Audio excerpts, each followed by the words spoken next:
Welcome to competition star. Hello dears.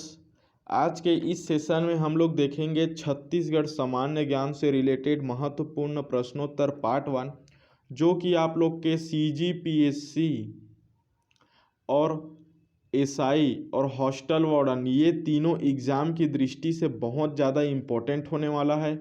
और इसका जो भी एनालाइज है, एक्स्ट्रा फैक्ट है, वो सभी आप लोग को बताऊंगा। तो वीडियो को आप लोग शुरू से अंत तक बिना स्किप किए हुए ज़रूर देखिएगा।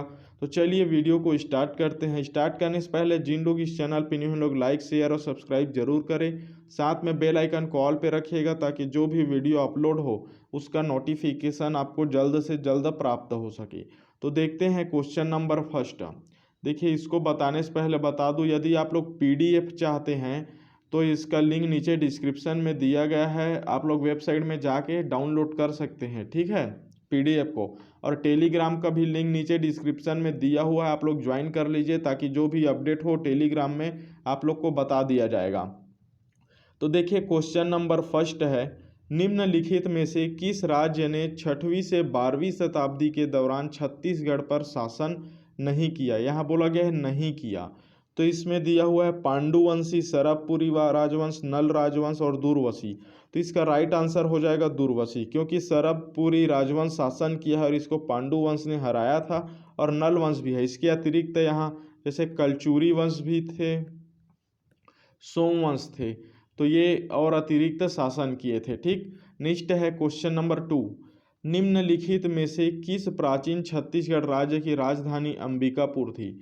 मतलब किस प्राचीन छत्तीसगढ़ राज्य की राजधानी अंबिकापुर थी बोला गया। देखिए, उस टाइम जिला नहीं होता था ना, इसलिए यहाँ देखिए ऑप्शन में क्या दिया हुआ है, राज्य दिया हुआ है। उस टाइम जिला नहीं मानते थे इसको, उस टाइम सीधा इसको राज्य मानते थे और राजधानी अंबिकापुर को कर देता था। अलग अलग शासक अपने अपने साम्राज्य को एक राज्य मानते थे। तो इस प्रकार इसका राइट आंसर ऑप्शन नंबर 3 होगा। ठीक है, नेक्स्ट है क्वेश्चन नंबर 3, निम्नलिखित में से कौन सा आंदोलन छत्तीसगढ़ के धमतरी के कंडेल नहर आंदोलन के रूप में शुरू हुआ था। कंडेल नहर सत्याग्रह तो आप लोग को पता होगा, ठीक है, नहर में जल के लिए जो लगान लेते थे अंग्रेज लोग, उसकी वजह से हुआ था। और इसी दौरान जो गांधी जी है वो पहली बार आए थे। तो वो है असहयोग आंदोलन। ऑप्शन नंबर 1 इसका राइट आंसर है। ठीक है, और ये 1920 में हुआ था और इसके प्रमुख नेता है पंडित सुंदरलाल शर्मा, इसके प्रमुख नेता थे। ठीक, नेक्स्ट है क्वेश्चन नंबर 4, डोंगर के गवर्नर अजमेर सिंह ने निम्नलिखित में से किसके खिलाफ हल्बा विद्रोह शुरू किया था। देखिए, जो हल्बा विद्रोह है वो शुरू किसने किया था, तो वो किया था डोंगर के गवर्नर अजमेर सिंह के द्वारा हल्बा विद्रोह स्टार्ट कराया गया था। वो था मराठा और अंग्रेज के खिलाफ। ठीक है, तो ऑप्शन नंबर 4 इसका राइट आंसर है। और ये कब हुआ था, तो ये हुआ था चालुक्य जो वंश है, ठीक, चालुक्य वंश के पतन के बाद। याद रखिएगा, चालुक्य वंश के पतन के बाद हुआ था 1774 के आसपास। ठीक है, 1774 के आसपास। और इसका उद्देश्य क्या था, तो जो हल्बा स्थान था उसको अलग से नया स्वतंत्र राज्य बनाने के लिए था। नया स्वतंत्र राज्य बनाने के लिए ये विद्रोह हुआ था। नेक्स्ट है क्वेश्चन नंबर 5, गावर घाट जलप्रपात किस नदी पर है। तो जो गावर घाट जलप्रपात है वो है हसदेव नदी पे, जो कोरबा से होकर बहती है। ठीक है, और ये कहाँ से निकला है, हसदेव नदी देवगढ़ के आसपास से निकला है, देवगढ़ से। ठीक, नेक्स्ट देखते हैं क्वेश्चन नंबर 6, निम्नलिखित में से किस जिले में 2री शताब्दी की ब्रह्मलिपि में लिखित एक मरण मुद्रा, ठीक है, इसमें जो है एक मरण मुद्रा पाई गई है, तो वो जो है ब्रह्मलिपि में लिखा हुआ है, याद रखना। तो इसका राइट आंसर क्या हो जाएगा, वो हो जाएगा मल्हार। ऑप्शन नंबर 2 इसका राइट आंसर है। इस टाइम जो मौर्य वंश का लेख मिला था, ठीक है, याद रखना मौर्य वंश का लेख है, लगभग 200 ईसा पूर्व, 200 ईसा पूर्व का बात है। ठीक है, उसी टाइम का ये बात, 200 ईसा पूर्व का नहीं, बात अभी का है, लेकिन जो लेख मिला था वो 200 ईसा पूर्व का लेख है। नेक्स्ट देखते हैं क्वेश्चन नंबर 7, नाचा के किस रूप में महिला भूमिकाएं महिलाओं द्वारा निभाई जाती है। देखिए कहने का मतलब क्या है, जो महिलाओं की भूमिका है वो महिला के द्वारा निभाया जाता है। तो ये नाचा के किस रूप में, मतलब ये जो चारों ऑप्शन दिया हुआ है ये एक प्रकार के नाचा का रूप है, ठीक है, नाचा का क्या है, प्रकार है। तो इसका राइट आंसर क्या हो जाएगा, ऑप्शन नंबर, खरे साज दिया है, गढ़वा नाच दिया है, बैठे साज नाचा दिया है, देवार नाचा। तो इसका राइट आंसर हो जाएगा देवार नाचा। ऑप्शन नंबर 4 इसका राइट आंसर है। और अभी ये तीनों का ज़्यादा प्रचलन नहीं है, अभी सबसे ज़्यादा प्रचलन है बैठे साज नाचा का, इसका प्रचलन प्रचलन ज़्यादा है अभी, ठीक है। तो देखिए बाकी ये जो तीन नाचा है, खरे साज नाचा, गढ़वा नाचा, बैठे साज नाचा, ये तीन जो नाचा है, इस नाचा में महिलाओं का जो किरदार है, ठीक है, महिलाओं का जो किरदार है वो पुरुष के द्वारा निभाया जाता है, पुरुष के द्वारा महिला पोशाक पहन के निभाया जाता है, ठीक है, महिलाओं का साड़ी वगैरह जो भी है पहन के। लेकिन जो देवार नाचा होता है इसमें महिलाओं का किरदार केवल महिला ही निभाती है, ठीक। तो इस प्रकार इसका राइट आंसर क्या हो जाएगा, ऑप्शन नंबर 4। और देखिए CGPSC और SI के एग्ज़ाम में इस टाइप से रिलेटेड, मतलब जो से अपना ट्राइब है, ठीक है, ट्राइबल हो गया या फेस्टिवल हो गया, फेस्टिवल या फिर आर्ट हो गया, आर्ट एंड कल्चर, इससे रिलेटेड क्वेश्चन जरूर पूछा जाएगा, याद रखना। और 2011 के जनगणना से रिलेटेड, और इसमें पूछा जाएगा आप लोग का आर्थिक सर्वेक्षण, याद रखिएगा आर्थिक सर्वेक्षण कभी मत छोड़ना, ठीक है, आर्थिक सर्वेक्षण से बहुत ज़्यादा क्वेश्चन रहता है, ठीक है, याद रखिएगा बहुत ज़्यादा क्वेश्चन रहता है आर्थिक सर्वेक्षण से। तो इस प्रकार ये जो टॉपिक है ये टॉपिक आप लोग का कंप्लीट होना चाहिए, ठीक। नेक्स्ट देखते हैं क्वेश्चन नंबर 8। किस पारंपरिक वाद्य यंत्र के वादक को निशान्हा कहा जाता है, निशान्हा। तो देखिए जो सींगा बाजा बजाता है उसके वादक को, मतलब जो सींगा बाजा बजाता है तो जो बजाने वाला होता है उसको निशान्हा कहा जाता है। तो इस प्रकार इसका राइट आंसर क्या हो जाएगा, ऑप्शन 3। जैसे सींगा बाजा, इस गढ़वा बाजा जानते हो ना, गढ़वा बाजा ये वही है, ठीक है, जो गढ़वा बाजा बजाता है उसी के वादक को क्या बोला जाता है, निशान्हा बोला जाता है, या सींगा बाजा जो इस टाइप का रहता है, ठीक है, ये कटोरी टाइप, कटोरी नहीं है, मतलब ये कुछ बर्तन टाइप का है समझिए, ऐसे टाइप का बाजा रहता है, ये होता है गढ़वा बाजा, ठीक है। और जो चांग होता है ये किस टाइप का रहता है, तो ये डफली टाइप का रहता है, इसके जो छोटे आकार को डफली बोला जाता है और बड़े आकार को डफ बोला जाता है, याद रखिएगा चांग के छोटे आकार को डफली बोला जाता है और बड़े आकार को डफ बोला जाता है। अलगोजा, अलगोजा तो एकदम ये मुरली को बोला जाता है, ठीक है, मुरली को। अलगोजा 2 से 3 होल वाले बांस का जो बना होता है, बांस का बना होता है, याद रखिएगा, जिसमें 2 से 3 होल रहता है उसको बोला जाता है अलगोजा। झांझ तो आप लोग जानते हैं, जो दोनों हाथ से बजाया जाता है, झांझ मंजीरा लोहा का रहता है, दोनों लोहा या किसी भी चीज़ का, और यहाँ रस्सी टाइप का निकला रहता है, दोनों के एक एक हाथ में रख के आपस में टकरा के बजाते हैं, ठीक है, ये होता है झांझ मंजीरा, ठीक। नेक्स्ट है क्वेश्चन नंबर 9। छत्तीसगढ़ में वन आवरण राज्य के कुल भौगोलिक क्षेत्र का कितना प्रतिशत है, मतलब देखिए जो वन आवरण राज्य है, ठीक है, छत्तीसगढ़ में कुल वन आवरण कितना है, तो छत्तीसगढ़ राज्य का कुल वन आवरण है 55,610.57 वर्ग किलोमीटर, ठीक है, 57 वर्ग किलोमीटर ये छत्तीसगढ़ राज्य का वन आवरण जो क्षेत्रफल वो है। तो ये जो है ये भौगोलिक क्षेत्रफल का कितना परसेंट है, भौगोलिक क्षेत्रफल का, तो इसका राइट आंसर आ जाएगा ऑप्शन नंबर 3, 41.14%। भौगोलिक क्षेत्रफल कितना है, कमेंट करके आप लोग बताइए छत्तीसगढ़ का भौगोलिक क्षेत्रफल कितना है, ठीक है, उसका ये 41.14% है, छत्तीसगढ़ का वो वन राज्य है वो, ठीक। नेक्स्ट देखते हैं क्वेश्चन नंबर 10।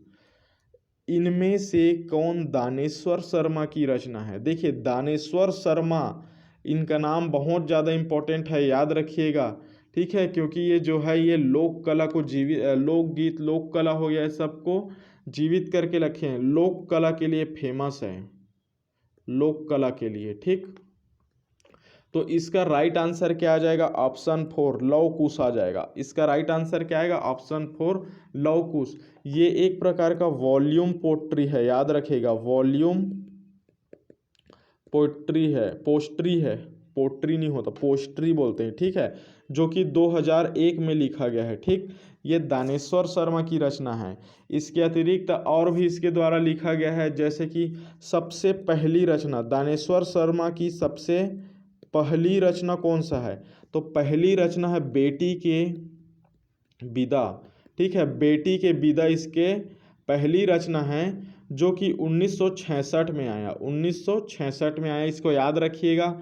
और हर मौसम के छंदा हिंदी के लोकगीत संग्रह इनके 1993 में आया, एक 1962 में भी है, छत्तीसगढ़ के लोकगीत, ठीक है। लव कुश तो ये 2001 में आया, वॉल्यूम पोस्ट्री है, ठीक है। इसके बाद लोक दर्शन भी है इन्हीं का, सिख दर्शन भी है, तपत करु भाई तपत कुरु ये भी है, देखिए तपत कारू भाई तपत कुरु, ये भी इन्हीं के द्वारा रचित छत्तीसगढ़ी काव्य संग्रह है, जिसको छत्तीसगढ़ी काव्य संग्रह बोलते हैं, लेकिन उन लोग के भाषा में छत्तीसगढ़ी काव्य संग्रह बोलते हैं, जो कि 2006 में आया। उसके बाद गीत गीत हिंदी काव्य संग्रह दिया, जो कि 2007 में आया था, ठीक है। तो इस प्रकार ये इसके जो है दानेश्वर शर्मा का, याद रखिएगा इसको, ठीक। अब जो राम कथा है ये किसके द्वारा लिखा हुआ है, तो जो राम कथा है ये लिखा हुआ है कपिल नाथ के द्वारा, इसका भी आप लोग को पता होना चाहिए, कपिल नाथ कश्यप, ठीक है। और माया से मोती, ये माया से मोती किसका है, तो श्यामलाल चतुर्वेदी जी का है, ठीक है, श्यामलाल चतुर्वेदी जी का। और लाल बाग किसका है, तो ये है विनोद कुमार वर्मा का, ठीक है। तो इस प्रकार इसको याद रखिएगा। नेक्स्ट देखते हैं क्वेश्चन नंबर 11, निम्नलिखित में से कौन पैर के लिए आभूषण नहीं है, पैर के लिए आभूषण नहीं है, तो देखिए जो तोरा होता है ये पैर में पहना जाता है, करधन कमर में, काथल पैर में, अनवत पैर में, तो इस प्रकार इसका राइट आंसर क्या हो जाएगा, करधन, क्योंकि ये कमर में पहना जाता है, कमर में महिलाओं के द्वारा पहना जाता है। ऑप्शन नंबर बी इसका राइट आंसर है, ठीक है। अब देखते हैं नेक्स्ट क्वेश्चन नंबर 12, संती आभूषण शरीर के किस अंग में पहना जाता है, तो संती आभूषण है पैर में पहना जाता है, ऑप्शन 1 इसका राइट आंसर है, ठीक है। और ये किसका बना होता है, जो संती आभूषण है वो, तो ये बना होता है चांदी या फिर गिलट का, ठीक है, मिश्रित जो धातु है उसका बना होता है। और इसके अतिरिक्त पैर में और क्या पहना जाता है, जैसे ऊपर में हम लोग 3 नाम और देखे, इसके अतिरिक्त जैसे कि राजमोल हो गया, ये भी पैर में पहना जाता है, और अरसी जोरा ये भी पैर में पहना जाता है, तो ये सब पैर में पहना जाता है, ठीक। नेक्स्ट है क्वेश्चन नंबर 13, निम्नलिखित में से कौन सा त्यौहार श्रवण अमावस्या के बाद की रात से पूर्णिमा तक मनाया जाता है, तो श्रवण अमावस्या जो है इसके बाद की रात से, मतलब कौन सा दिन होगा, 9वां दिन से, ठीक है, पूर्णिमा तक मनाया जाता है, तो इसका राइट आंसर हो जाएगा कजरी महोत्सव, ठीक है। ये 9वां दिन से मनाना चालू करते हैं 9 दिन में। और इसका महत्व क्या है, देखिए इसका महत्व आप लोग को पता होना चाहिए। ये जो महोत्सव है ये केवल उन महिलाओं के द्वारा बनाया जाता है, केवल और केवल उन महिलाओं के द्वारा मनाया जाता है जिन्हें पुत्र की प्राप्ति होती है, उन महिलाओं के द्वारा कजरी महोत्सव मनाया जाता है।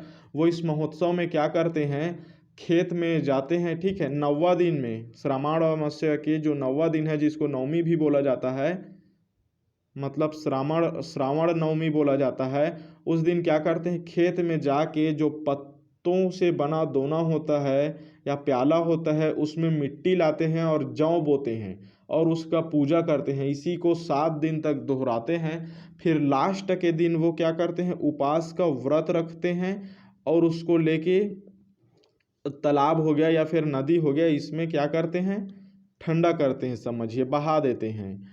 तो ये इस उत्सव का महत्व है। ठीक, नेक्स्ट है क्वेश्चन नंबर 14। 2011 की जनगणना के अनुसार छत्तीसगढ़ की अनुसूचित जनजातियों की कुल साक्षरता प्रतिशत कितनी है? तो इसका राइट आंसर क्या हो जाएगा? इसका राइट आंसर हो जाएगा 59.1%। ठीक है, जिसमें से मेल मतलब पुरुषों की कितना था? तो 69.67%, 69.67%। और फीमेल का कितना था? फीमेल लोग तो इसका था महिलाओं का 48.76%। ठीक है, ये इसका राइट आंसर है। नेक्स्ट देखते हैं क्वेश्चन नंबर 15। हिंदू कैलेंडर के अनुसार माती तिहार किस माह में मनाया जाता है? तो इसका जो राइट आंसर आ जाएगा वो आ जाएगा चैत्र, क्योंकि इसका मतलब होता है पृथ्वी उत्सव। ठीक है, इसका मतलब होता है पृथ्वी उत्सव। तो ये जो है चैत्र में मनाया जाता है, मतलब कि चैत्र मार्च अप्रैल के महीने में आता है। ठीक है, मार्च या अप्रैल, जिसमें वसंत जो महोत्सव होता है वही होता है। ठीक है, पृथ्वी उत्सव। नेक्स्ट देखते हैं क्वेश्चन नंबर 16। पिंजना और पैरी नहीं, उसमें देखिए जो वसंत रहता है, वसंत उत्सव मनाते हैं उसी समय ही मनाया जाता है पृथ्वी उत्सव। ठीक है, नेक्स्ट है पिंजना और पेरी आभूषण किस प्रकार के पदार्थ से बने होते हैं? पिंजना और पेरी आभूषण, तो इसका राइट आंसर हो जाएगा कांस्य। ये जो है कांस्य के बने होते हैं। और ये जो पिंजना और पेरी आभूषण है ये कहाँ पहना जाता है? कहाँ पहना जाता है आप लोग को कमेंट करके बताना है। ठीक है, कमेंट कीजिए और बताइए जो पिंजना और पेरी आभूषण है कहाँ पहना जाता है। मतलब कि सिर में, सिर के किस अंग में? कान में, नाक में, ठीक है, या फिर कमर में, हाथ में, पैर में, कहाँ पे पहना जाता है? कमेंट करके बताइए। नेक्स्ट है क्वेश्चन नंबर 17। निम्नलिखित में से कौन सी परंपरा इस महत्व पर जोर देती है कि प्रत्येक गांव में एक अन्न भंडार हो? तो देखिए प्रत्येक गांव में एक अन्न भंडार होगा तभी तो लोग छेरछेरा मांगने जाएंगे। तो इस प्रकार इसका राइट आंसर क्या आ जाएगा? छेरछेरा आ जाएगा। नेक्स्ट है क्वेश्चन नंबर 18। कोकरंग नृत्य किस मेले में किया जाता है? तो जो कोकरंग नृत्य होता है वो किया जाता है नारायणपुर मेला में। ठीक है, ऑप्शन नंबर ए इसका राइट आंसर है, जो कि फरवरी माह में किया जाता है। फरवरी का लास्ट सप्ताह में किया जाता है। ठीक है, मतलब अभी किया जाएगा, समझिए बस्तर साइड। ठीक, नारायणपुर मेला में। नेक्स्ट है क्वेश्चन नंबर 19। रांधा घर निम्नलिखित में से किससे संबंधित है? तो जो रांधा घर होता है वो चौखुटिया भुंजिया से संबंधित है, चौखुटिया भुंजिया से। ठीक है, इसमें क्या होता है, जो घर का छत होता है वो घास का बना होता है, मतलब घास रहता है प्रायः उसमें। ठीक है, और इसको क्या कर देते हैं, लाल जो मृदा मिलता है उससे लाल कलर में इसको पोताई कर देते हैं। ठीक है, मृदा से लाल मिट्टी से पोतते हैं, जिसको लाल बंगला भी बोला जाता है, लाल बंगला। ठीक है, लाल बंगला उनका देवत्व स्थान भी होता है। ठीक है, जहाँ देवता का निवास करता है। तो ये जो लाल बंगला होता है यही रांधा घर कहलाता है, मतलब रांधा घर को ही लाल बंगला बोलते हैं, समझिए। ठीक है, नेक्स्ट है क्वेश्चन नंबर 20। वामन देव किस जनजाति के प्रमुख देवता है? तो जो वामन देव है वो है बिरहोर जनजाति का, बैगा जनजाति का, कमार जनजाति का, भूंजिया जनजाति का। तो ये आप लोग को कमेंट करके बताना है, क्योंकि मैं इसका आंसर पहले ही बता चुका हूँ। जो जनजाति है उसको भारत सरकार के द्वारा विशेष पिछड़ी जनजाति में भी शामिल किया गया है, विशेष पिछड़ी जनजाति में भी शामिल किया गया है। कमेंट करके बताइए इसका राइट आंसर क्या आएगा। क्वेश्चन नंबर 20 का राइट आंसर वामन देव। ठीक है, नेक्स्ट देखते हैं क्वेश्चन नंबर 21। छत्तीसगढ़ में कितने प्रतिशत वन आवरण में अत्यधिक आग प्रवण है? तो आग प्रवण है तो इसका राइट आंसर क्या हो जाएगा? ऑप्शन 2 इसका राइट आंसर है। ठीक है, और 19 जो 20 क्वेश्चन है उसमें का राइट आंसर होगा ऑप्शन नंबर 3। ठीक है, कमेंट कर लिए हो तो ठीक है, नहीं किए हो तो कुछ नहीं। ठीक, तो इसका राइट आंसर क्या हो जाएगा, ऑप्शन 2। तो ये जो 21 क्वेश्चन है बहुत ही ज़्यादा इम्पोर्टेंट क्वेश्चन था, जो कि आप लोग के CGPSC SI और हॉस्टल वार्डन के लिए बहुत ही ज़्यादा यूज़फुल होगा। तो चलिए मिलते हैं नेक्स्ट वीडियो में, आज के लिए बस इतना ही। So all the best.